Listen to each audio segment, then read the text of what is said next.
Hi guys, and welcome back to my channel Living in Canada. In today's video I want to share with you this great cafe that I just found out about, and the name of the cafe is actually Found Coffee.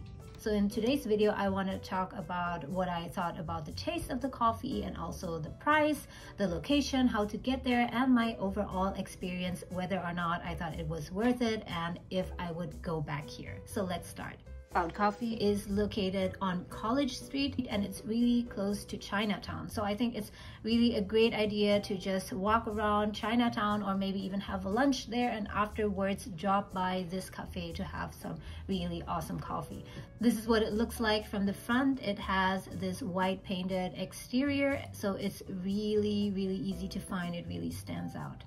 The moment I stepped in, I really found that it has a really nice vibe. It has a really relaxing atmosphere. And we got here around 2:30 p.m. in the afternoon and it wasn't as crowded, and that's why it was really easy to grab a seat here. But I think if you went here around noon or maybe later in the afternoon, then maybe it would be a bit full and you might not be able to get a seat. They have like this long bench here with 2 tables here, and in the winter the nice thing is really that they have the heater right under the seats, so it actually feels quite warm.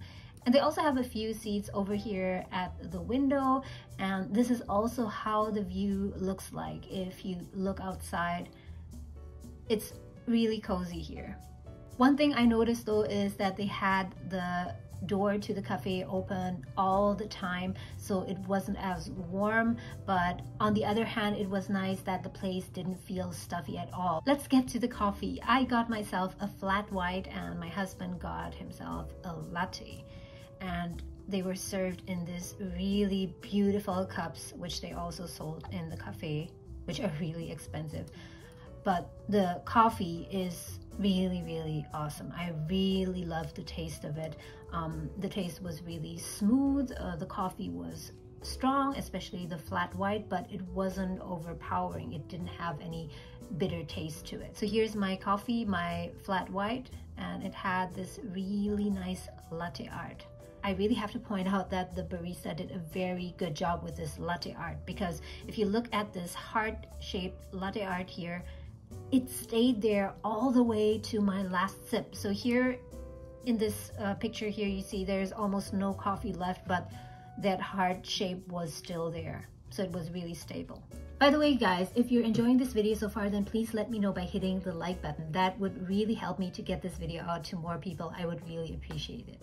Now let's get to the price, the coffee prices. So the price, I would say, is pretty standard. This is what you would mostly pay in Toronto, in downtown Toronto. So white above here, I guess refers to anything that has milk, like latte, cappuccino, flat white. So the small one, the 6-ounce cup, is $3.50, and the 12-ounce cup is almost $5. So I would say it's slightly on the more expensive side, but still definitely worth it.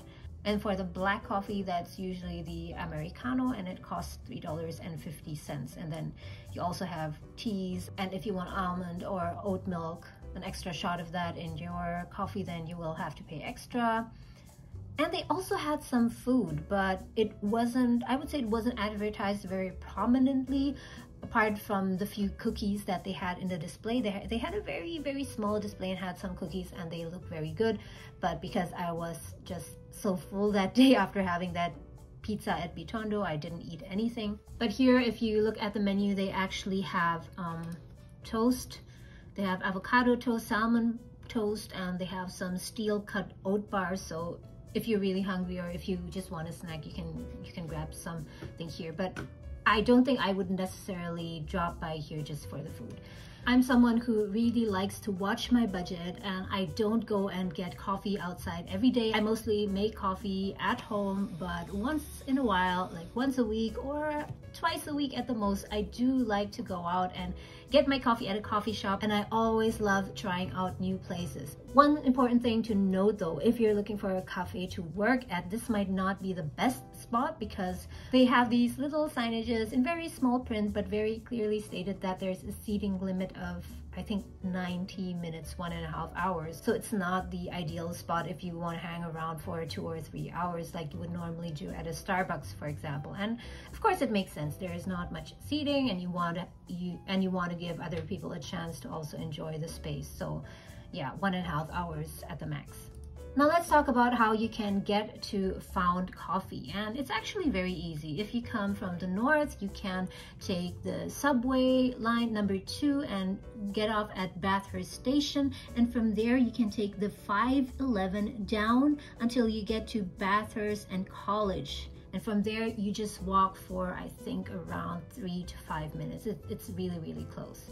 Or if you come from the south, if you take the 501 at Queen Street, you can get off at Bathurst and Queen Street, and then you can switch to the 511, and then you go all the way up until you get to Bathurst and College, get off there, and then walk for a few minutes. It's really easy to find. And in case you're new here in Toronto, this place, Found Coffee, is really close to Chinatown. So after having coffee here, you can perhaps have dinner at Chinatown or just take a walk around there. So overall, I had a really good experience at this cafe, and I thought it was worth it, although it might be maybe 20-30 cents more expensive than other cafes, but I think it was really worth the quality of coffee that I got here. So I would definitely recommend it, and I would definitely come back here another time. So yesterday we dropped by here after having lunch at Bitondo Pizzeria, and if you're curious about this pizza place, then I'll put the link up here and you can check that out. The pizza there is awesome, and most importantly, it's also very cheap, very affordable. So that was it for today's video. I hope you enjoyed it. In case you haven't liked this video yet, it would mean a lot to me if you would hit the like button. It would really help this video to get found by more people, and it would really mean a lot to me. Thank you so much for watching, guys, and I'll see you again next time.